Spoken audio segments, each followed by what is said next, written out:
I'm live. All right, cool. So, good afternoon, YouTube.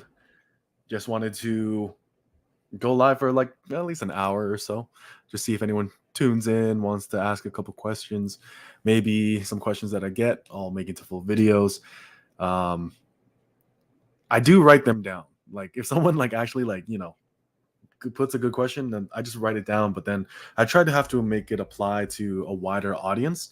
So I try to not have it be limited by just one person, try not to have it be just um applicable to just one person. I try to have it be applicable to as many people as possible. So yeah, let's see. It looks like there's a couple of people joining in. Where is Jason Blaha? um let's see. Sorry, I just got a text. So the bed is are you, I don't know, like I wonder, like I want to ask you personally, like why the obsession? And both of you are here. Wow. Epic podcast. Huh. Yeah, I'm good. I'm good. I'd rather not. Let's see. But yeah, middle of the day. It's a Tuesday, so I'm pretty sure most people are at school or at work. So just wanted to see who would pop in. So like, what are you guys up to? Like I'm doing some client work, you know, getting caught up on some coaching stuff. But what are you guys up to? Let's see. Hey Leon, what's up, bro? Let's see. Glad to see you in here. Why do so many people hate on Jason Blaha? I know something about the fake Merc stuff, but other than that, his info seems good. Hey, if his info is working for you and you're getting something from it, cool. Go ahead. Like, I have no problem with people who listen to him. I have no problem with people who can find value in what something else can do or can do for you. Like, if you find someone helpful, then that's really what matters to for you. Now, obviously, there's like a whole rabbit hole of weird stuff that you could get into with him. Um, and it's kind of up to each individual person whether or not they want to interact with that. I've kind of just made the decision not to. So there's a lot of people who, as a meme, kind of bring him up a lot because maybe as a troll or something like that. But for me, it's just kind of, to me, for me personally, it's like wasted energy. Like it's because part of it, like I don't really necessarily know how to react to, quite honestly, because like it's just so weird. Because some people like are just so incredibly against him and like so incredibly and for good and for not good, but like let's say valid reasons, understandable reasons. So there's that, but then there's other people who like just for whatever reason memeing him and trolling him is the best, is just like some of the most fun thing that they can do. So Jason is the best training meme on YouTube. Yeah, I mean, like it's just weird too because like some people like it literally becomes their personality. It becomes like um it just becomes everything that they say and everything they talk about. So, I mean, I kind of get it. I kind of understand why on my channel that it would probably be there because um, we are the most unfit looking YouTube fitness YouTubers. So, like, I mean, I get it. Like, don't like, I kind of expected it, quite honestly. I knew it was going to come up on my channel at some point. But yeah. Yeah, most of the chapters of the fake Merc arc, like the thing is, like, it's weird. It goes in seasons. Like, I remember the last time like um a big fake Merc kind of arc was on YouTube was when Elg Intensity was making like a lot of videos. Like I don't know if you guys remember like Infinite Elg Intensity. Um like there's a couple YouTube channels that I don't there's a couple things that I just remember on like a couple channels. For example, one was Infinite Elg Intensity. I feel like I don't know if he still makes content. Let me look that up. Like I have YouTube pulled up right now. So Infinite Elg Intensity. Like I remember he would like he would make fun of CrossFit, make fun of Blaha. Um, so every now and then he like kind of like makes a video talking about, you know, some weird stuff like going on in the world, um, not just fitness. So, I'm actually not subscribed to him anymore. I wonder what made me stop subscribing to him. I forget, but let me just resubscribe to him. YouTube fitness is a joke. Yeah, it's weird, bro. It's weird. I recently became a bouldering enjoyer, and I was wondering if you have any recommendations to balance bouldering and upper lower. Del Rey Misfits. I actually don't remember that, so that's a bit outside myself. How's CrossFit so dangerous? I can touch on that. So whenever you combine a sport, right? Usually you kind of have, if you, for example, like, could I make boxing, MMA work with an upper lower program? Yes, I could. Usually what I would do is I would try to have my training be on lower days, because usually after a lower day I have a day of rest. So if let's say I'm combining upper lower with running, I would put my running after my lower body session. Yes, my running would absolutely suffer and be ass, but I also get the opportunity to put all that fatigue on my lower body on one single day, have a full day of rest, train upper body, and then return to a lower body day, with the weights being okay and then the running be ass. So when you mix more and more things in, you have to recognize and accept that something is going to suffer. And depending on whichever is your priority, you want to make sure that whichever suffers is just the thing you're, in my opinion, is the thing you're adding in. Boxing and MMA is not my priority, but I want to be reasonably good at it. So I put it on the lower of the totem pole. So yes, it suffers. I'm not getting optimal amounts of it, but that's fine with me because I'm getting better results in what matters to me, which is my strength and my bodybuilding. So when it comes to bouldering, though, I don't have any experience with bouldering. I would say that bouldering is very upper body dominant. So maybe you could implement that in the reverse. So you do a lower body day and then an upper body day. So let's say you do deadlift, bench, squat, overhead press. And then, of course, you fit in rest days as needed. And then on your upper body days, you hit your weight training. And then you do bouldering after. And then you have your rest day. So yeah, there's that. How's CrossFit so dangerous? So let me get into that one. So how's CrossFit so dangerous? I totally forgot that I could actually put up the questions on here. So all right. So CrossFit is not inherently dangerous. Like, just to say, like, so here's the thing. Anytime someone says always, never, just do this in strength, bodybuilding, a relationship, it's a bad sign, you know? Like, there's like hard absolutes are very rare, I would say. So CrossFit, it's not dangerous. There's people who do CrossFit well, but usually the people who do CrossFit well, they don't do CrossFit. They train in phases. They have a phase for, hey, what's up, Any Simmers? What's up, man? So they have a phase for Olympic weightlifting. They have a phase for powerlifting. They have a phase for more calisthenics focus. So they run through a wide variety of different exercises, a wide variety of different capabilities, but each one is put up and down on maintenance, on something you're trying to progress, on whichever one, right? So it kind of just varies throughout the yearly cycle. What they don't do is they don't just do a workout of the day, and every single day or whatever days that they work out, they don't do a workout of the day and then they expect to progress from that. There's no progression in that. The top and best CrossFit athletes train the exact same way. Yep, exactly. Is trained the exact same way as people do like triathlons. Like, you focus on different things at different times. And then here's another thing with CrossFit. Whenever you make something fatigue focused, you basically explained that. Hey, thanks, man. But yeah, so whenever you make something fatigue focused and you add a contest context to it, a competition context to something, and the rules of your competition allow a form of cheating, then by law of specificity, right? Yeah, like WODs do not help you grow at all. But by law of specificity, when you go into the gym and you are training for a competition that allows you to train a certain type of way, kipping pull-ups being the main example, you will start to kip your pull-ups. If CrossFit was a bit more strict and was a bit more about, a more honest reps, I feel like it would be so much more boring, but would have much better PR around it. People would not be getting injured as much. People would not be staying small as much, and all the other stuff involved. So there's that.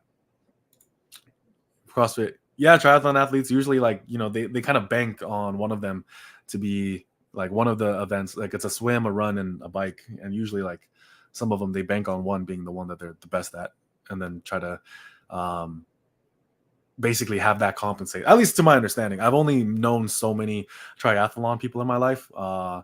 I've met and talked to people of other sports, like people who do like MMA and boxing being the main one, but also people who've done races and like so 5Ks, 10Ks, 12s, marathons, half marathons, and yeah, it's very interesting. And the thing is, most of them they don't even people think that how you should train is how you should or how you compete is how you should train.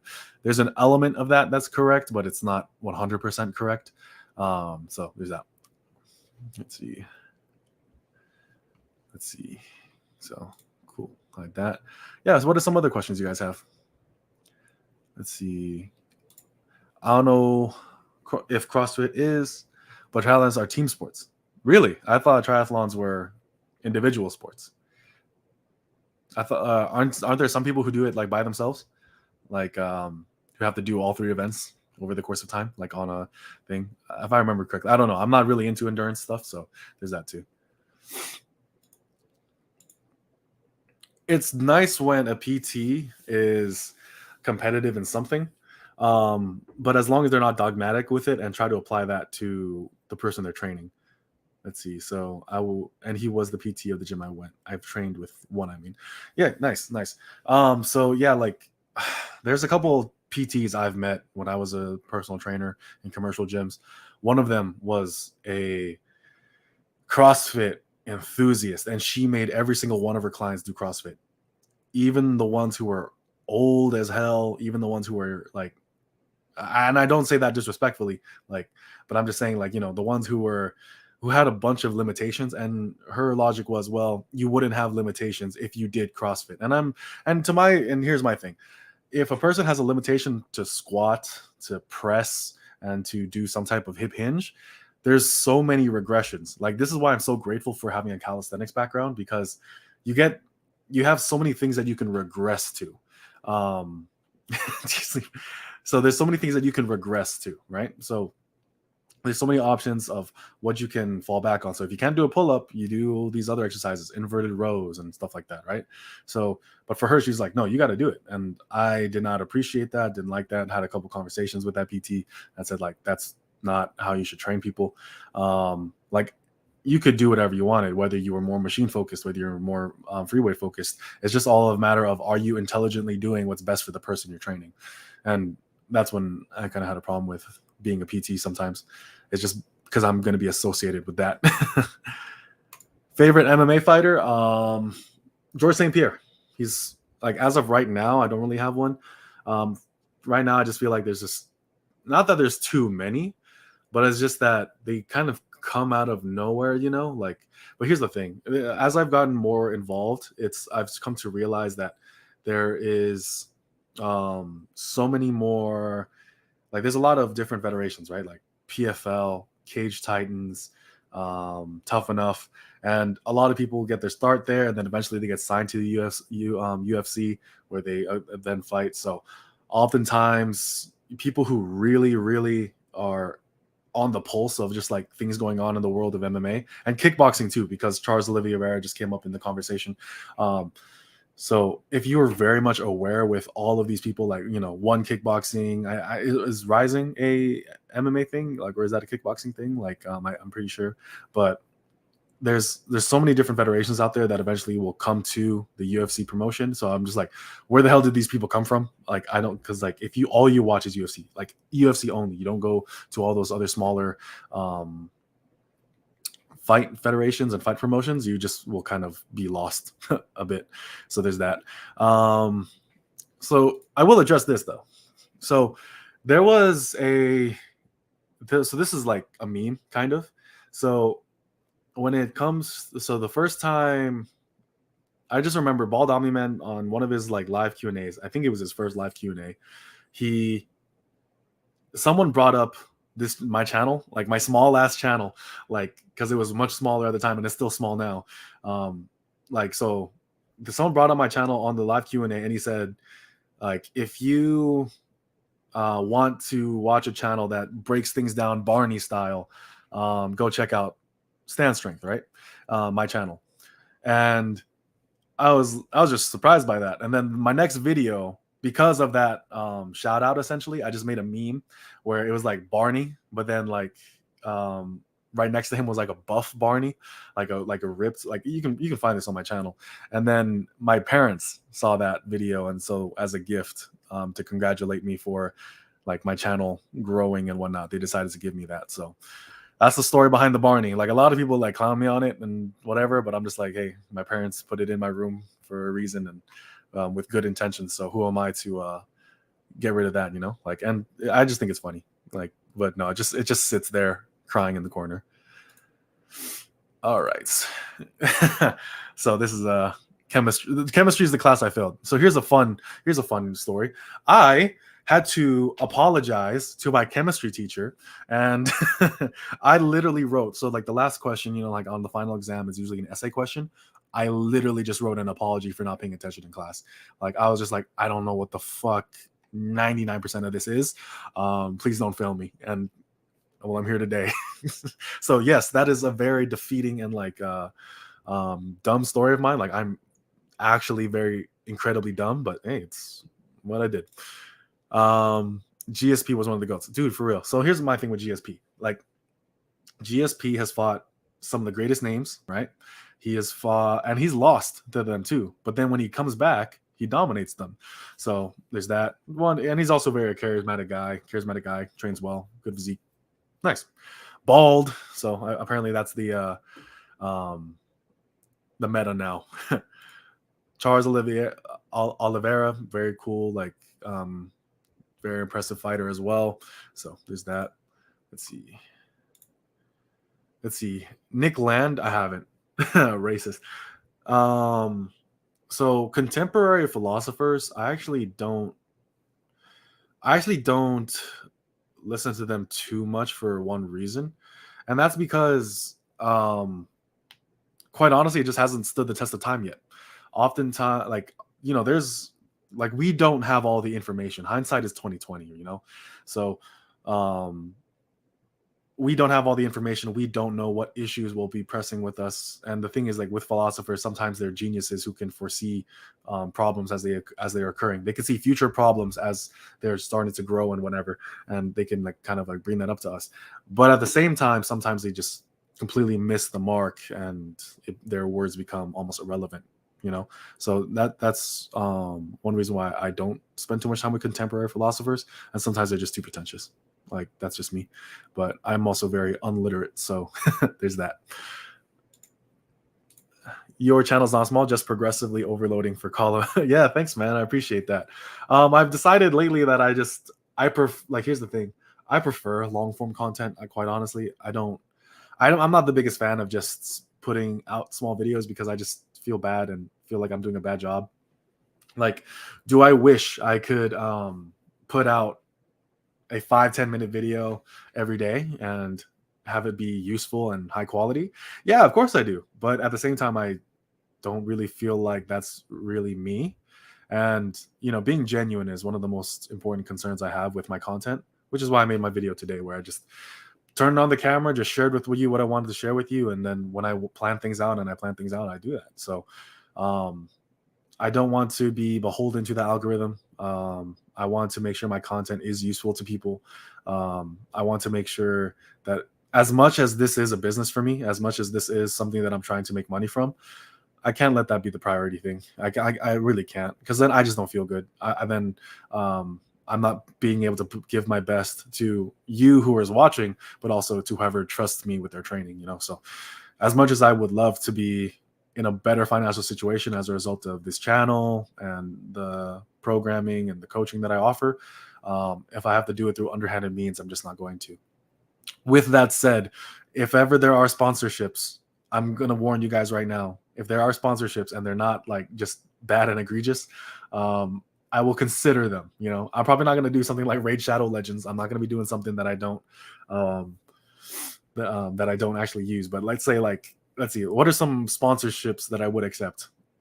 I would probably accept stuff from like Squarespace, like all the influencer stuff. Squarespace, G Fuel. I would get a G Fuel sponsorship for sure. I don't know about you guys, but if you guys like did the G Fuel hydration like powder, that shit good. So but that's the only two I can think of right now. Like anything else, I probably want to be sponsored by something a bit more relevant to what I'm doing. So if I could get sponsored by, um, like a people who make workout equipment, people who make stuff like that, I would like honestly like I am planning. I'm just trying to figure it out. Like I do want to start making like you know martial arts self defense, quote unquote self defense content, because self defense is not a martial art. You either know how to fight or you don't. Um, I do want to start making that kind of stuff. So it would be nice to be sponsored by like, those types of companies who make knives, holsters, belts, that kind of stuff. So it would just be stuff that I use. Like that's it. Like if I don't use it, I'm not gonna accept a sponsorship from it. Like there's that. Like for example, like, but that's why like Squarespace is like very tongue in cheek. Like I don't even use Squarespace. My website is not done through them. So, and if they made me like have to switch that up, I'm sorry, I'm just not doing it. I'm a one man show. I can't. Like I'm barely learning how to do YouTube and make a website. So there's that. Faz, oh shoot, hello there. How are you? How are you doing? Damn, isn't it like almost like pretty late for you guys? Like I always forget how far ahead in time you guys are. So let's see. Yeah, it's about almost 9 p.m. like down there. So let's see. So glad to see you here, man. Like, sorry, I didn't see that. Didn't see that. So hello. Like, thank you for all the information and inspiration you've provided me. Like, you're a great coach. So can't thank you enough. Let's see. Any bulletproofing exercises that you would consider is must do, or is bulletproofing something skippable if you're not a serious athlete? What joints or tendons to prioritize? So I have a very unga bunga way of going about this kind of stuff, quite honestly. So you know how, so if you're a PT, especially if you get your certificate through NASM, you know that their pyramid starts with corrective exercise. My personal philosophy is this: exercise is corrective. If you program things properly, if you address your weaknesses in an appropriate way with the right amount of volume and intensity, that should be enough for most people. Of course, exercise selection can help with that, but for the most part, let's say you are having like issues with your knees or issues with your knees. Do you do an appropriate amount of hamstring work? Do you work your adductors and abductors enough? Like just hypertrophying the area, like getting those muscles associated bigger, I find to be enough. That's me. Okay. Now here's a couple things to remember. One, I'm incredibly young. Like I'm 24. Like, what issues am I really having in life besides being young and stupid, right? So I'm young. I'm a pretty big guy, so my joints are a mix of being really strong, but also at the same time incredibly weak. So it's weird. But there's that. But bulletproofing, it's great. I think if you include it in your warm up, if you build it into your program, even better. I think that's fine. Like that's my way of going about things.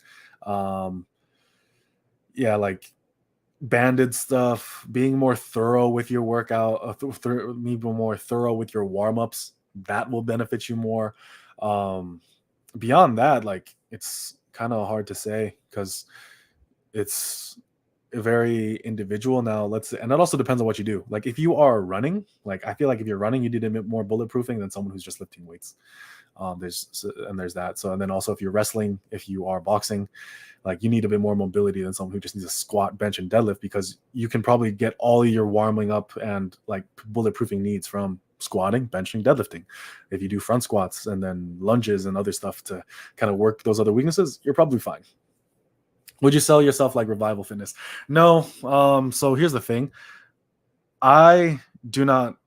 So for example, like I think people call him a sellout because there's that infamous clip of him saying, if I ever sell out to a supplement company, and then he now has a supplement sponsorship. So let me put that on there.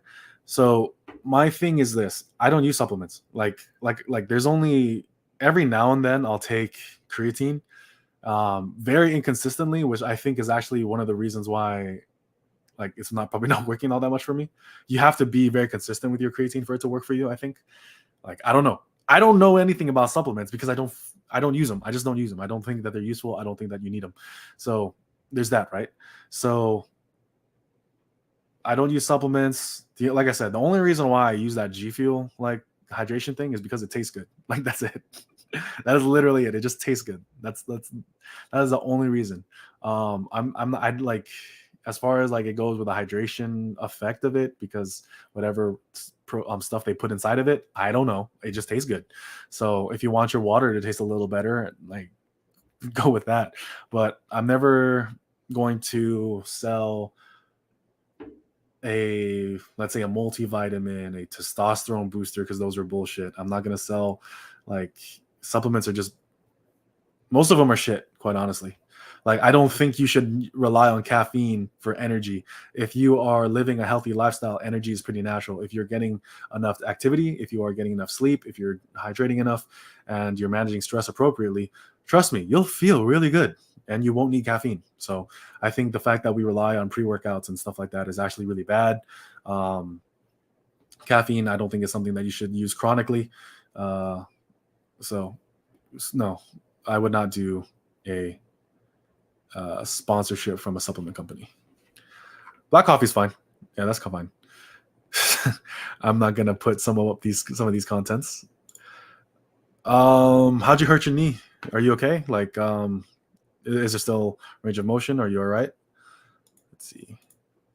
Can your new full body program be suited? I'm sure that's what you meant for a boxer in the off season. Yeah, I'm sure it could. But like I said, I'm not the biggest fan of just like put it like I'm not the biggest fan of saying like here's my program, now go do it. Like my program is made for me. It's made for concessions that I've made. It's made for um, it's made with choices for my own training. So I would not just take someone else's program and then apply it to yourself because maybe you need more tricep work for better health of the elbow, or maybe you need something totally different. Maybe you have muscle groups that need more attention than others. Like there's just other things that you could be doing. Like obviously, like full body, heavy, light, medium programs are great for most people, I think, but it's kind of up to you. So can you use my program? Yeah, sure. If you want to, if you really want to, you can. Like I'm not going to stop you, but at the same time, is that what you should do? That's where I'm kind of just like, well, what you should do is make your own program. And one easy way to make your own program is to take someone else's and then modify it over time to your needs, your wants, and going from there. Let's see. Are you from USA? Yeah, yeah, pure-blooded American right here. Let's see. I only take Vega protein powder. Is that vegan or is there an actually like an actual protein powder called Vega? Yeah, you don't need them. Like some things just yeah, you just don't need them. This is really it. There's no supplement I feel like most people need. Now, with that being said, I'm very uneducated on supplements. I'm sure someone can find me a supplement that has been proven to provide a marginal amount of benefits reliably. I'm still not gonna buy it. It's just you could probably do the same thing with a healthy diet and better lifestyle choices. So there's that. Let's see. Sissy squats feel nice for my knees. They do stretch them out quite nicely. I will say that. I like doing them to get that stretch as well. Let's see. Coffee is good, but not as a stimulate. Yep. Let's see. What kind of cardio do I do between my workouts? Usually jogging, like just jogging, walking on an incline treadmill, stuff like that. Um, I'm gonna be real with you. I hate the elliptical. I hate the elliptical with a burning passion. I don't know why. I just hate the elliptical. Like it's very ignorant of me, but I just don't like it. I don't enjoy it. Stationary bikes are cool if you have your iPad with you and you can watch anime. But you have to be on there as much longer. I feel like an hour on a stationary bike compared to an hour like on an incline treadmill is not the same thing. Um, They're totally different. Do you try tramadol as a pre-workout? After it, you can train so hard to even break your limbs and nothing happens. Like I said, I'm totally ignorant in the ways of supplementation and especially anything that sounds like a drug. Like yeah, so don't know anything. Fit or F1T. I think you mean fit. But what's up? Thanks, man. Really appreciate your support. Really appreciate that. Yeah, shout out to Basement Bodybuilding and Natural Hypertrophy, some of the best channels out there. Um, got to shout out Steve Schaff as lifts, Ball on the Man, of course, Jeffrey Brady Schofield. Those guys, I think they are some of the best out there. SSD Able, like I've actually been watching him for quite a while too. It's just I kind of like go back and forth with his content, not because I don't like his content or disagree with the guy. I just, for some reason, like YouTube is weird and sometimes his stuff doesn't come up, or sometimes like it'll just look so familiar to something else I've already watched of him and I don't think it's a new video. So that's my fault though. But he has a great content and great channel as well. I think he has some of the best content out there for weight loss and cutting. I think a lot of people can benefit from that. But so does fat. So also does fast. So you don't have to choose between channels. Like there's a lot of great channels out there. So I'm really glad that I've been able to help you as well. I'm really glad that guys like Basement Bodybuilding and Natural Hypertrophy are out there, like spreading their message and giving people good information and hope. So there we go. Freaky D, what's up, man? Hey, like my girlfriend really appreciated you talking with me. She says you're a great guy and like and everything like that. So just want to like pass that information on to you. And I agree. You're like, the conversation I had with you is one of the most fun ones I've had. And I'm very grateful for it. So thank you so much for your time and all your information and all of your help, essentially. Like it's wonderful. Thank you. Still making cake. Okay, so I don't know how bad it is, but I was squatting today and my 5th rep hit me badly on my right knee. Are you bouncing with your squat?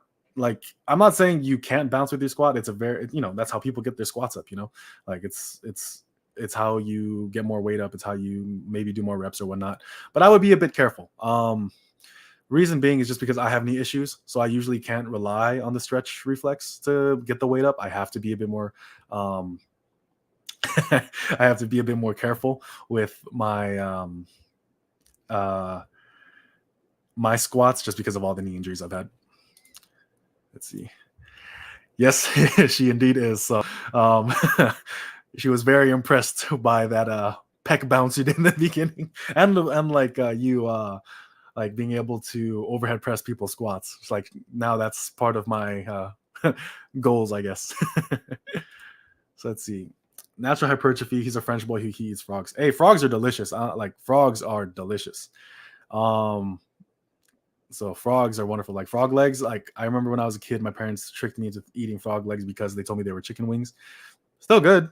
I want frog legs again. Like they're great. Like frogs are cute, but I mean, so are all the other animals we eat. But that don't stop us, right? Let's see. Trying to figure out minimum effective warm up due to different info on the internet. Is 1 or 2 lightweight sets of the exercise enough? It depends on you, man. Depends on you. Depends on the day. Sometimes, like for example, because I'm training full body right now, right? I do a full body warm up. So there's a warm up video made by Brian Alzer where he talks about his warm up method, where he does like some crawling exercises and then he does a barbell complex.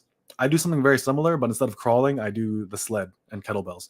So I do like a sled for about like 5-ish minutes, like just forward and back with weight, and then I do like kettlebell swings up to anywhere between like 50 to 100 reps. And then I do a barbell complex. And if I'm feeling extremely good, 1 round of that barbell complex is enough. If I feel like I need more, then I'll do 2 rounds of that barbell complex. And then I'm good. That's what I found works for me. But warm-ups are pretty individual. So all the different information out on the internet, at least in my opinion, you shouldn't be taking them to think this is what I should do. I should be warming up exactly like this lifter or that lifter. It's just kind of like ideas of what you can do to warm up, and then you just distill that to your own method. So as far as like my favorite warm-up methods, some of the favorite videos I have out there, I think I have a video on my channel, but it's probably buried really deep in there. But then also, like, I know Dave Tate has his warm up method where he just basically goes through 1 or 2 sets of certain exercises like lat pull downs, rows. Um, I think he also includes like hanging leg raises to activate the core and the hips. Um, Great stuff. Like, usually you just want to get yourself moving essentially. And then you have like other ones where it's just like, hey, just hop on a treadmill for a couple minutes and then warm up with the barbell. It just depends on each person and what they need. The less of a warm up you need, the less likely you need to complicate it. But if you have a history of injury, if you have um, a history of not really being able to connect with certain movements, I think being a bit more deliberate would be useful. So yeah, but that was awesome. We had Faz Lift stop by, we had Freaky D stop by. That was wonderful. Like, appreciate them. Like, some of you guys really like the memes, I guess. But yeah, you guys have any more questions? Like, what are some other things? Also, there's something else I wanted to kind of touch on. Like, I wonder, like, let's see, I'll probably pull it up. Chocolate cake is made. Hey, chocolate cake is wonderful. So let me pull up this real quick. That's iron. Oh, I don't know what that means. You're gonna have a hell. Okay. So here's what I want to do. Let's see, share screen. Okay. So here's something I want to talk about. This right here.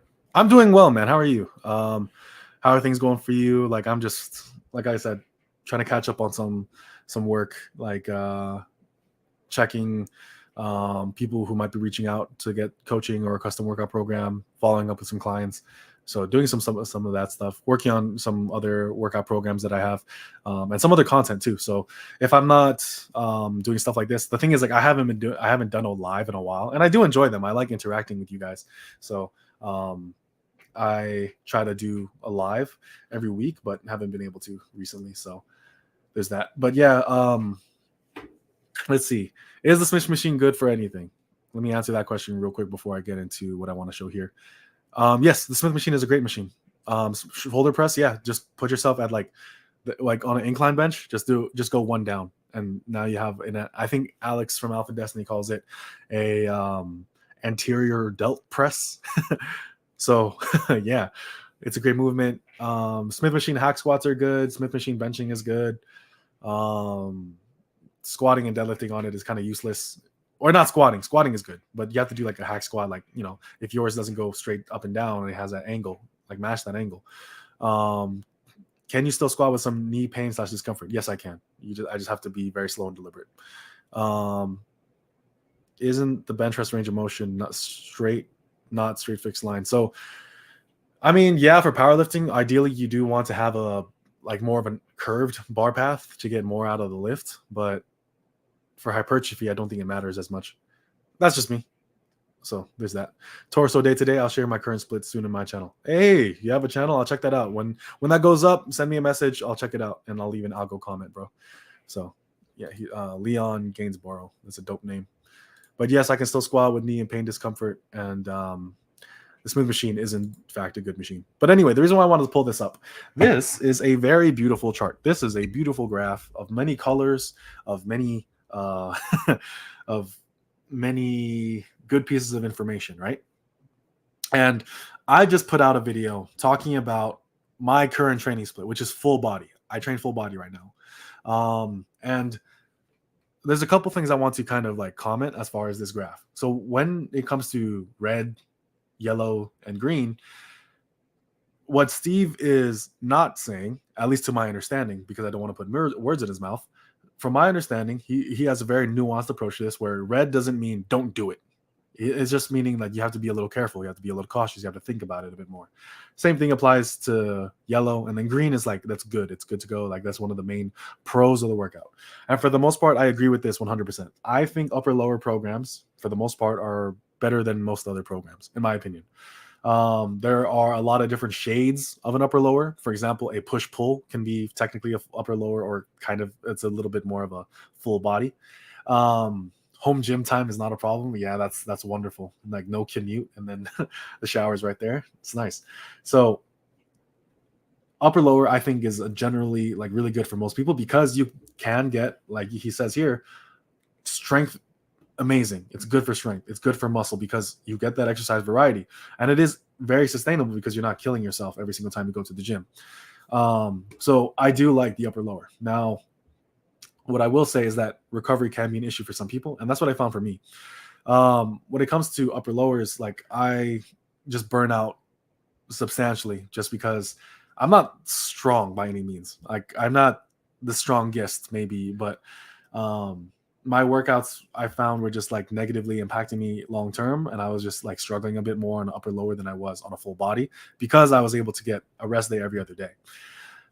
So there's that. So upper lower 4 days, yeah, it's great. It's golden. It's one of my favorite ways to program. It's usually how I program for most people. I think most people will benefit from that more than anything else. And when I do full body, I'm actually doing full body 4 days a week. So full body 4 days a week. A push pull split is also technically it can be a full body kind of split, but you're not really like pressing every single time you go to the gym. Push pull legs, my least favorite split for strength training, um, but it's good for muscle. Body part splits, I think that's one of the best ways to train for size. So there's that. 2 days low reps, 2 days high reps. Yeah, easy. Like that's a valid and standard way of going about things. Like this one right here. So, but yeah, like I really think this is a great way to kind of consider things. So, but here's something I would want to add to this though. This just gives you an opportunity of where to look, right?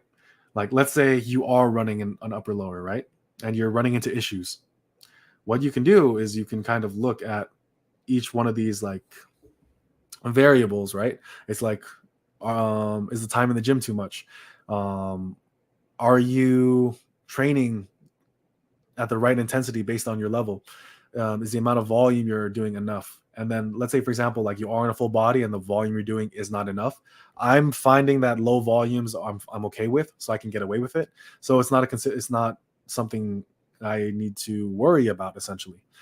But for someone who's not able to get enough volume on a full body, then they should do a split, and or vice versa. Let's say you're not recovering enough on this one, maybe drop it down to a full body because you're doing too much volume, and you can do a full body, get less time in the gym or less days in the gym and still recover. So I think this is a very beautiful graph and a very beautiful channel.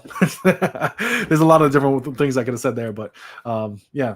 So go ahead. So watch this video. I think this is wonderful. I think a lot of people like have like let's see, crazy hard like 2 hours or more. So let me get into that. But I think, for example, basement bodybuilding says something about progressive overload anxiety. That's definitely real, and that's a real thing. But I would say also split. Like, which split is better? Like, dude, have you tried different things? You know, like, I've went back and forth between full body and upper lower. I personally just, as of right now, I'm enjoying full body more. For the longest time, I hated full body. I hated it with a burning passion for the exact same reason that Mega Man is bringing up right now. My workouts were long as shit. Like I was working a 9 to 5, really more than that.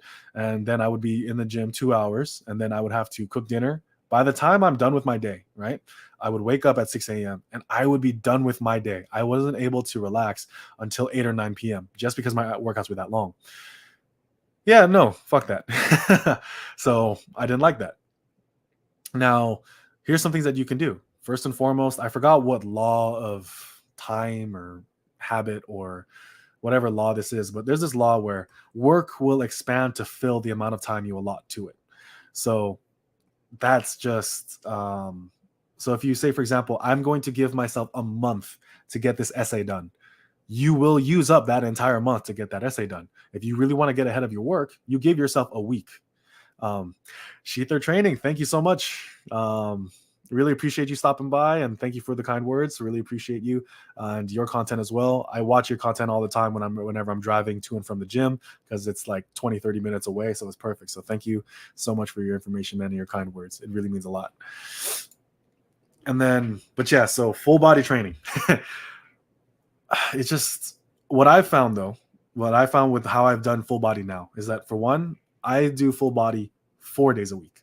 So I separate my pressing, my overhead pressing, and my bench press.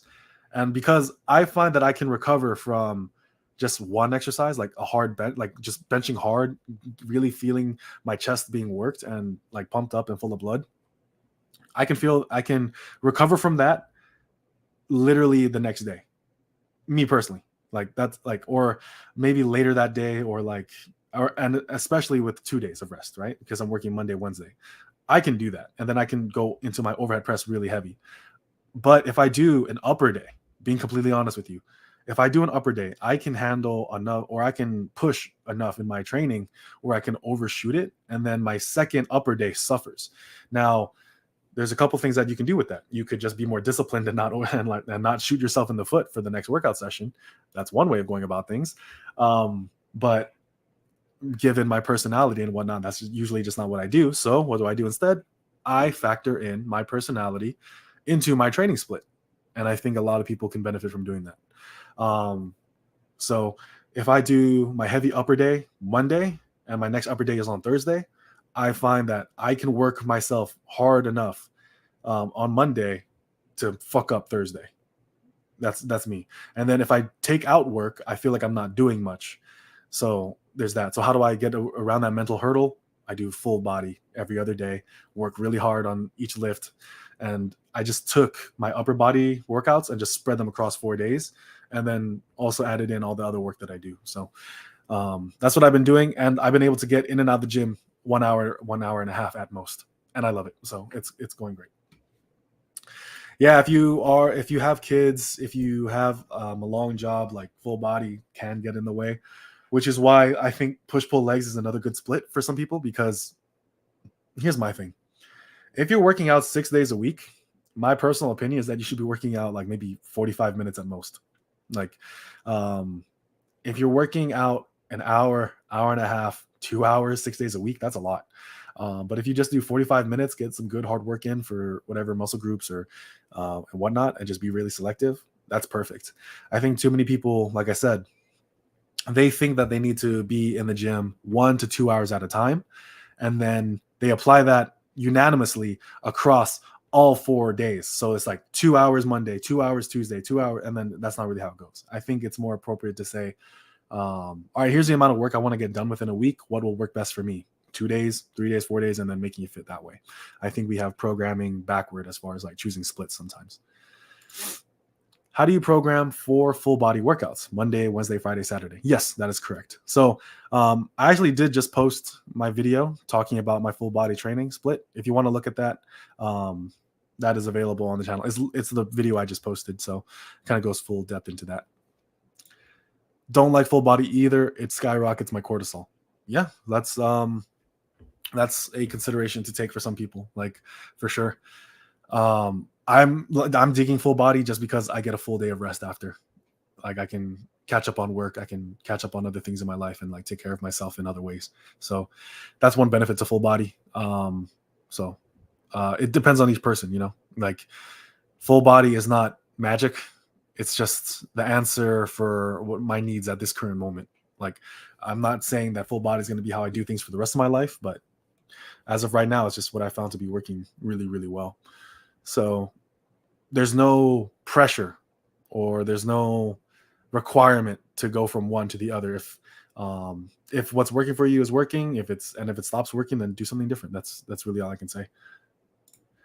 But yep, so I think we are almost an hour in, about like 12, 11 more minutes. Like only wanted to do this for about an hour to catch up on some other work. Yeah, like if you guys have any more questions about full body training, I know this is called a power building Q&A. Just because marketing algorithm. But no, I really do appreciate all of you guys tuning in. I appreciate all the support that my channel has been getting lately. It's wonderful. I'm incredibly grateful, and I'm glad to be able to help people. Last week, a lot of people were tagging me for some of the stuff that they've been achieving in their current workouts, and the fact that they, like, I'm not saying that I'm responsible for any of it, because I'm not. They put in all the hard work, but the fact that I was able to help them in some way, inspire them maybe, or give them good information that keeps them to keep going, like that's very nice. Like that's obviously the intention of my channel is to help people. But it's to help people help themselves. Like that's the most important thing. All right. Which exercise would you do for knee pain? Honestly, one would help me with my knee pain: leg extensions and calf raises. Like just working on my knee extensors and knee flexors, and then working on my calves. That helped a lot with my knee pain, quite honestly. Hip abduction, hip adduction can also help because there's a lot of different things that connect to the knee joint itself. So just connecting all of that, that's just going about it that way. In my opinion, like I said, I don't know if you were here for this part of the Q&A. There's no such thing as corrective exercise. Exercise is corrective. So if you isolate, I think hypertrophy, bodybuilding, and isolation exercises are just some of the healthiest things you can do for your body, just because you're not putting unnecessary joint stress on something, and you're letting the target be the limiting factor, meaning that's what's going to actually get better and get stronger. So working your hips, your legs, your quads, and your hamstrings, I think that can take care of a lot of knee pain, in addition to working your calves. So that's my usual way of going about things. Like I said, is it incredibly intelligent to say that? Maybe not. Maybe I'm being completely ignorant, and that's why I recognize, and not even maybe, I'm most definitely being incredibly ignorant with that statement, but it's what's worked for me. That's really all I can say. I'm not going to pretend to know everything. I can only provide you information on what's worked for me and why I think it works. But no, I'm not an expert on injury prevention and if anything like that. I'm just very good at pushing through an injury, I guess you could say, and working to overcome it, I guess. Neck training with body weight. So as a result of me going with or training with a lot of wrestlers, like a lot of them like train the neck exclusively with body weight by doing bridges. Like that's really the only like neck training that they do, and they have some thick ass necks. So there's that. People act like there's one end all be all, but really something that works now may not work in the future, and changes will have to be made. Most definitely, man. Like if only more people could recognize that. Because full body was working for me for years. It's just very recently that I need to make some changes and adjustments. So and that's fine. Like I'm probably more than likely going to go back to full body at some point in time.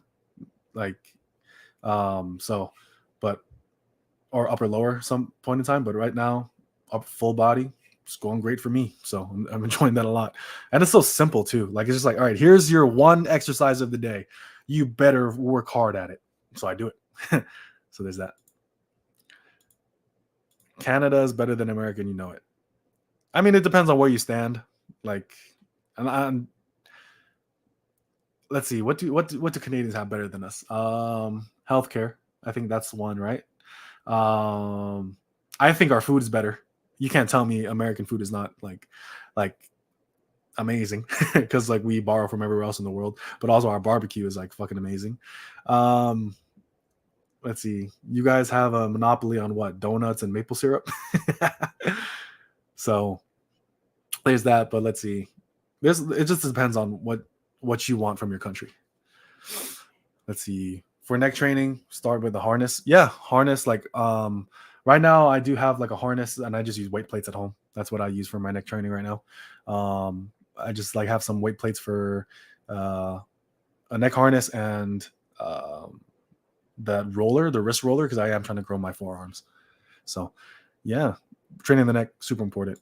Cables are good for neck. Yep, I remember.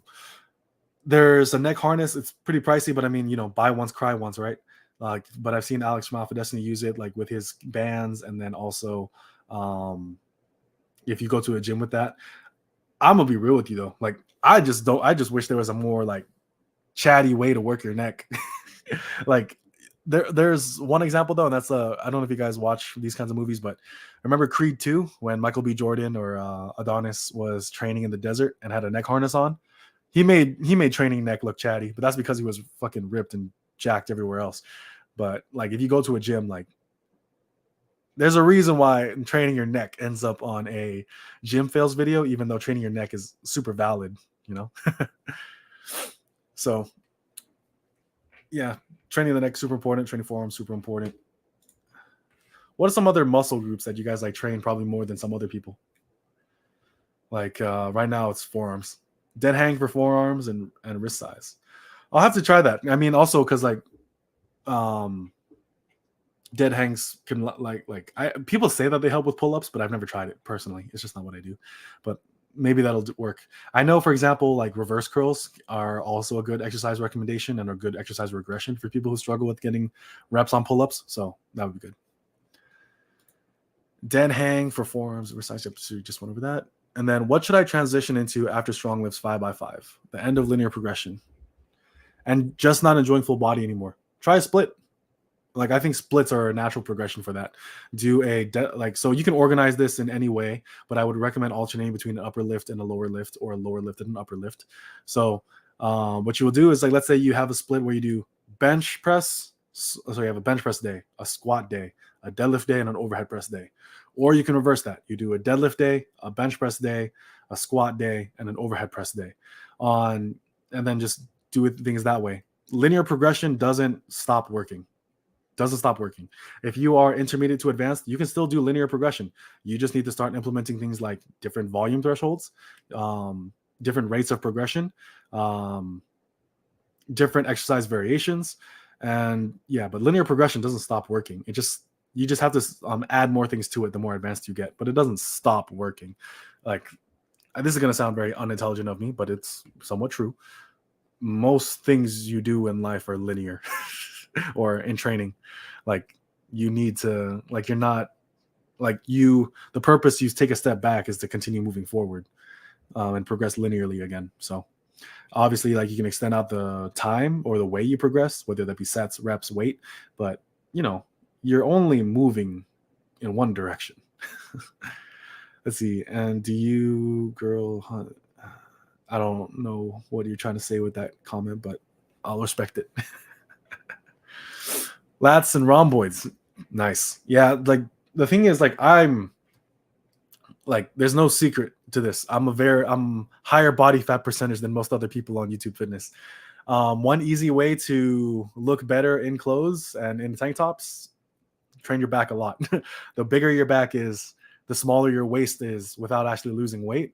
So if you're fat like me, train your back a lot. It'll kind of help. But obviously, the most important thing is, like, get to a healthy body weight. And I'm just saying a healthy body weight, a healthy body fat percentage. So, like, literally, like, 15 to 20% body fat, like, that's not shredded. That's something that everyone can do healthily. Train forearms with farmers walking water gallons and reverse curls twice a day. Nice, man. You're gonna have some, like, beefy ass forearms. Arms, yeah, arms are a really good one. He want to say why. Let's see. My method to training in general is heavy weighted stretch and pump work. Works incredibly for me. Nice. Yeah.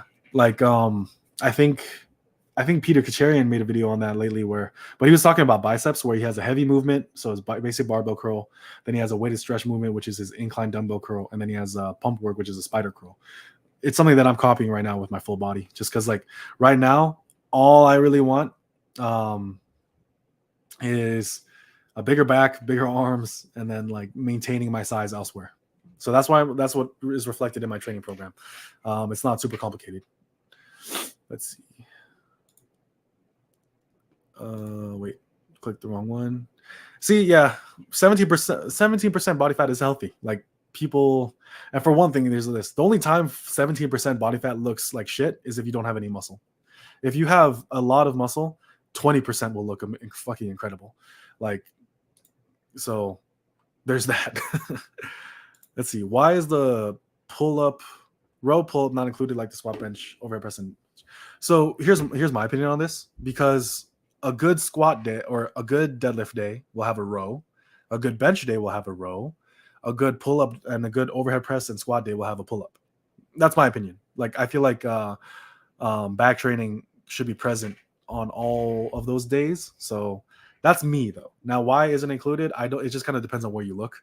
Power lifters, like minimalistic power lifters who literally just do 3 exercises for a 3 by 5 or a 5 by 5 and don't do literally anything else. They don't like doing pull-ups because they can't, and they don't like doing rows because their tummy gets in the way and it hurts, and they feel like throwing up. So if you have, like, fat power lifter friends who literally just squat, bench, and deadlift because all they care about is strength. Ask them to do something a little different, and if they get defensive about it, they're just coping. Just kidding. I'm just being harsh. But no, like, I mean, there might be some truth to it, quite honestly. But the thing is, like, if someone really cares about strength, you can't shame them. Like, there's not like if they really care about strength and that's really all they care about, you can joke with them, and they'll probably give you a joke back, and that's fine. But you're not going to shame them out of doing what they do. But if they actually like hide away in shame and then they just continue doing what they're doing, then I think by definition that's a cope, right? I don't know, but I'm just saying when it comes to your training and whatnot,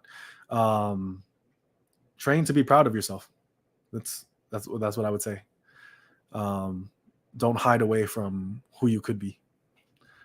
Weird tangent, doesn't apply to everything or everyone, but it's just what I wanted to kind of like. It's just where my brain went to at the time. So there's that. Have about a neck harness has to be curious, but cheap and look easy to break. Yeah, that's a pretty common question or common occurrence. I just naturally came to that over the years. So nice, yeah. There's a reason for that, man, because it works. Let's see. Pro bodybuilders cannot do pull-ups too. Well, they're also like, huge as shit. So for one thing, they're unhealthy also. Like, there's a video I made where if you are, let's say if you're over 250 pounds and you can't do a pull-up, I said you should really consider losing weight. I still stand by that. I'm 255, 260 right now, and I can still rep out pull-ups and stuff like that. So if you are a pro bodybuilder, obviously for health reasons, I think pull-ups are a good metric of health, quite honestly.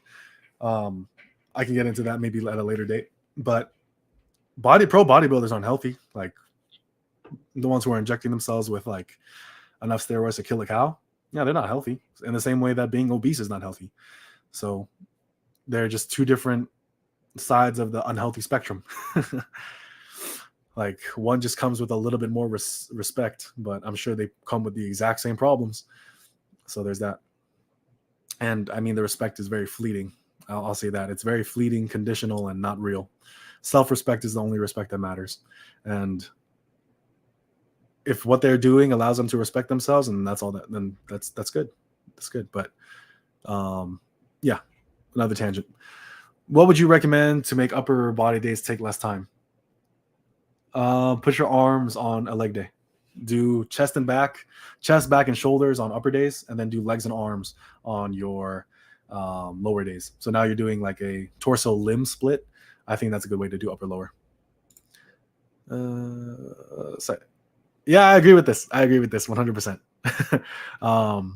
And I do both. So like if I do Lou raises, I do a mechanical drop set with side laterals just because it's a shorter range of motion. So last question of the day comes from Leon, because after this one I'm gonna clock out and do some other work. Favorite bodybuilder of the golden era? I'm gonna answer this in two ways. First, Arnold. Just can't get around Arnold. Now, close second, Franco. And then after that, Lou Ferrigno. Very basic answers, but I don't care. Franco and Lou Ferrigno, I feel, for whatever reason, I feel like I just relate to them a bit more better just because they're a bit more bulky, a bit more, I think they care more about strength also. But Arnold was a power lifter too, so there's that. But yeah, Arnold, those are my top three. Now, here's another thing I will say though. I personally think that the golden era of bodybuilding didn't really happen. What I'm trying to say is this. I think that when we talk about silver era guys, we kind of have this air to them as if they were the last naturals, right? So then we go from silver era to the steroid era. The golden era, in my opinion, is happening now. I am a spectator of it more than anything else. But when you look at the physiques of guys like Jeffrey Brady Schofield, natural hypertrophy, and bald Omni-Man, and all the other guys in this world who are just natural, working hard with time-tested basics, applying themselves to their diets and their training, the amount of things that you can see in the world as far as like what's very impressive, it's phenomenal. So to me, the golden era is now. People are rejecting all that not like steroid era nonsense that does not build muscle for anyone. So now we have all these guys coming out that are doing that. Now, Hey, this is a great comment. Thanks, Any Simmers. But yeah, it's kind of like the golden era, as like I don't want to disrespect them because like for the most part they train using silver era methods, but they also have the advantage of steroids. So yeah, we could be the platinum era natties. We're the Stardust Crusaders in this bitch. So there's that. But yeah, thank you so much for watching. Really appreciate everyone showing up. The support from everyone on the channel has been great. I really do appreciate everyone coming in, sharing with me your points of view, sharing with me your questions. And I really look forward to making more content for everyone in the future that they can find useful. So yeah, thank you so much for tuning in. My name is Carlos King, stanstrength.com. If you're interested in coaching, custom training programs, all that can be found on my website at stanstrength.com. Other than that, have a good day.